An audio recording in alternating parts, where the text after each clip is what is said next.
From the IMTV Wave Channel 5 studio at Greenville Senior High School, home of the Greenville Green Wave, the Greenville Veterans Memorial Park and Digital Library proudly presents Never Stop Serving.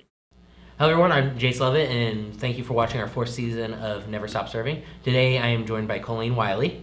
How are you? I'm great, thank you. So Colleen Wiley is the state VFW membership chairman and is running for state surgeon of the Ohio VFW. So please welcome Colleen to our show. So please tell us about yourself, Colleen, and kind of where you come from growing up and your service. I am from Van Wert, Ohio, which is just north of here, about 50 minutes or so. I have a husband who I met in the military when I was deployed to Bagram, Afghanistan. A stepson who lives with his mother up in Wisconsin. And I have a brother, a sister, and my dad. My mom has since passed. I have been a longtime county resident of Van Wert for 50 years. Currently, I am a deputy sheriff there. I've been there for over 20 years at the Van Wert County Sheriff's Office. I was the first full-time female road deputy ever hired, and I still have that ring. Nobody else has been hired after me. So, Oh, nice. Yeah. So what position were you in when you were in the military? I was a staff sergeant, and I was an MP, and I had a secondary MOS that I went back to get some training on, and that was corrections officer, and that's what got me my deployment to Bagram, Afghanistan after 9/11. So Colleen, I would like to thank you for your service. Oh yeah, thank you. And thanks for joining us today. Absolutely. So can you please tell us what the most memorable thing you had while you were in service? There's so many things that I can say. I was a reservist for 15 years, and I had 2 deployments. One right after 9/11, that was to Fort Hood, Texas, where we went down there and we ran the gates for the active duty soldiers that were deployed overseas to Afghanistan. And we were there for about 11 months, and then I was home for 5 months, and then I got redeployed with the 327th MP Battalion out of Arlington Heights, Illinois. And I want to say that I learned so much on both of those deployments. I learned a lot about myself and a lot about my career and my leadership skills there as well. I can't really point out one thing. I guess one good thing is I met my husband on the second deployment, and he actually proposed to me at Bagram, Afghanistan. Okay. So that was kind of fun. What position is your husband? He was a sergeant, and he was an MP as well. He is a probation officer for Van Wert Municipal Court. Okay. Here at Never Stop Serving, we like to highlight veterans that continue to serve beyond their military service. So, Colleen, would you like to tell us kind of what you're doing now, go more in depth of what you're doing now that you're out? With the Veterans of Foreign Wars, it's a great organization. Of course, we're the elite.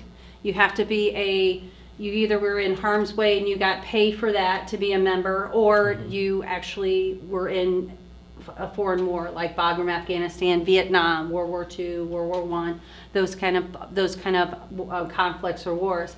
So with the Veterans of Foreign Wars, I get to still continue to serve because there's so much that the Veterans of Foreign Wars will do for their communities. We do a lot with our youth.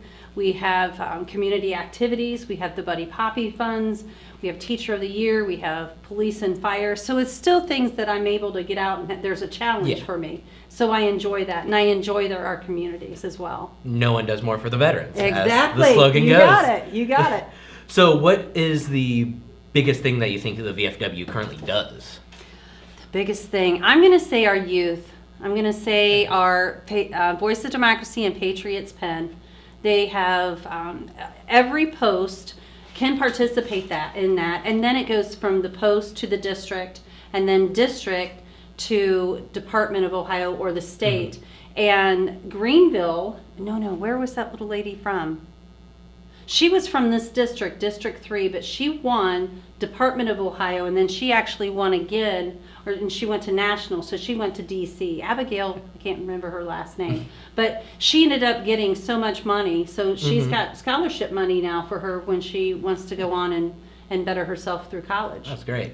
Yeah. So what are you planning on doing now coming up in the future? Because you're running for state officer. So kind of tell us about that. Well, to start off with a surgeon, I know it sounds kind of weird because obviously I'm not a doctor, right?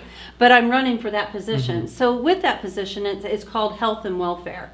So I would like to see, I have a few ideas coming up. If I would get the position as surgeon, I would like to see us do some more activities on the department side, like when we have our conferences and our conventions. I would like to see maybe some health fair things coming in. Maybe somebody from the VA doing some blood work for us, or kind of health screening kind of things. I'd like to see that. Okay.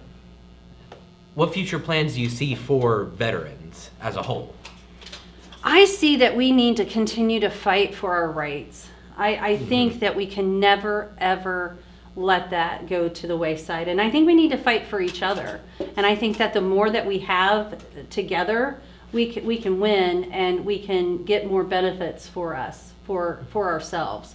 And we need to continue to remind our congressmen and our legislators that we deserve that right. We fought for our country. We're the ones that took the oath, and we need to be able to support each other, and the government needs to support us. Yeah, most definitely. So how did you tell us how long you've been with the VFW? I started in 2004, and I was a commander for 4 years. So I've been really active within the last several years. Okay. So you've obviously been doing a lot within the VFW. Can you kind of tell us maybe a memorable moment from maybe working with somebody, or? I'm going to say the Van Wert Post. They're the ones that got me started. And they, an old World War II veteran by the name of Arnie Baker, he is the charter member of that post. And whatever I did to impress him and to make him feel like that post was going to succeed no matter what. When I first took over, it was kind of in the hole. We weren't making a lot of money. There were some issues going on. It took me about a year to get my feet wet and to really learn about the Veterans of Foreign Wars and what we're about. But I can honestly say, making Arnie Baker proud, for him giving me a kiss on the cheek, telling me thanks for what you've done. So. All right, that's cool. Yeah. So I see you have a couple different pins here. Are there do. any one that you'd like to point out to us, or? This one here is the Department of Ohio's Veterans pin this year. And as we all know, there's 22 veterans take their life. And that was something that the department commander really wanted to focus on, was the 22 veterans taking their lives. Okay, so is there anything else that you would like to share with us today? Maybe tell the people that are watching, or any other veterans that might be watching this. Like I said earlier, we need to stick together and do join an organization, because whether you're a veteran, you can be at American Legion, or you can go to the AMVETS, or if you're a disabled veteran, there's the DAV out there. We need to stick together and be together so that we can help each other in the future, because I think we're going to need it. Yeah, I've talked to multiple veterans who have said the exact same thing, who said, I joined this and it was the best thing I've ever done, or I started doing this, and I still keep in contact with some of those people, and they still tell me, yeah, I'm still doing this, and it's helped immensely and has made everything. And I think another thing that I enjoy about the Veterans of Foreign Wars is the camaraderie. The 428th MP Company, when I went to Fort Hood, Texas, we were a tight-knit family. And then the 327th MP Battalion, we just recently had a soldier that died from a heart attack, and we all got together, and it was just like old times. It was just like, 10 years hadn't gone between us from the last time we'd seen each other. So it's that bond that you make. It's a bond. And with the VFW, I know our post 7262 here in Greenville, we do stuff all the time. We just had a St. Patty's Day blowout. Yeah, it was on Facebook, streamed it and all that. Every single year we have, talent shows and stuff like that. So it's a great thing to get into. It is. And stay connected with people, and it gives you something else to do. Yes, yeah. I like being busy. I don't Yeah. like to just sit at home and just watch TV.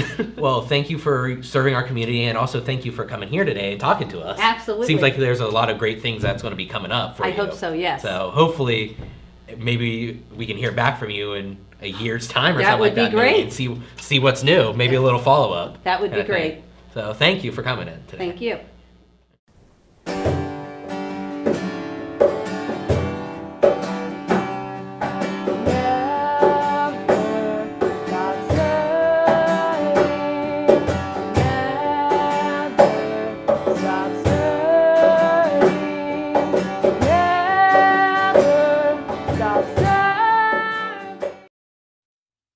Thank you for watching.